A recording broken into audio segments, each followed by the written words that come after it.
Hi, I'm Cole. The new year is right around the corner. So stay tuned with me the next 4 minutes and I'll show you ways to make the most of your new year.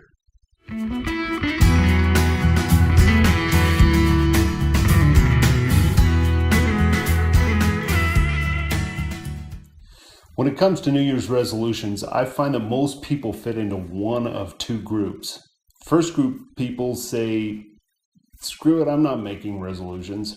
Some even say that they're setting themselves up for failure. Second group people make some great resolutions for the new year. Some have a huge list, while others might only want a couple of things changed in their lives. Out of this group, I see people who've been talking about New Year's resolutions for the last 3 months, and some who've just come up with a list within a few days of Christmas. Out of both of these groups, I can't tell you that one's right and the other's wrong. What I can tell you is studies have shown most people who've made New Year's resolutions have given up on their planned changes by February 1st.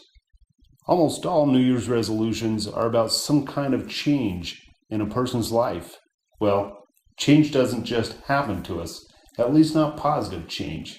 I wish I had $1 for every time I've heard someone say, I hope next year is better than this year was. The only way next year will be better is by making it better. Sure, we get lucky from time to time and have good things happen to us. But if you really want positive changes in your life, it requires a carefully thought out plan. And you can start anytime. New Year's Day is popular for a lot of people, but there are 365 days in the year.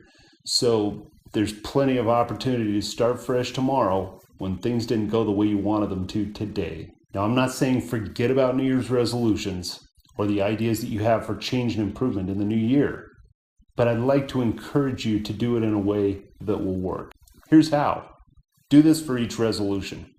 Write down a clearly defined goal for anything that you want to change. Is it giving up a bad habit? Learning a new skill? Improving the quality of a relationship? Traveling more or paying off debt? Whatever your goal, break it down and define it by using at least a paragraph of writing. Yeah, write it down somewhere so you can refer to it daily. Next, plan out the steps it will take to reach the goal you just wrote about.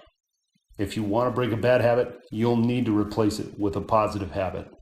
When developing a new positive habit, write it down on your daily task list and do it each and every day for at least a month.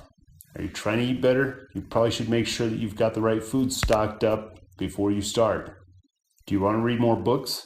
Then you probably should have a few purchased or borrowed and ready wherever you like to read. Want to exercise more? Schedule exercise into your week, each week, and then don't let anything else fill those slots in your schedule. If you don't have a written schedule, it might be a good goal to begin creating one. It's fine to have great big goals, as long as you create a realistic plan to get from where you are today to achieving those goals. If you find the plan isn't working as you go along, modify the plan and keep moving forward. If you miss a day, pick up where you left off tomorrow. Just don't wait until next New Year's Day. Remember that any kind of positive change will require a defined goal, a clear plan, your commitment, and consistent effort. Stick to this really basic plan and be committed to yourself. Don't just hope for a better year. Make it a better year. Don't forget to thumbs up the video. Subscribe to the channel if you haven't already, and down below you'll find a link to my site as well as other information. Remember, make it a great new year. Happy New Year.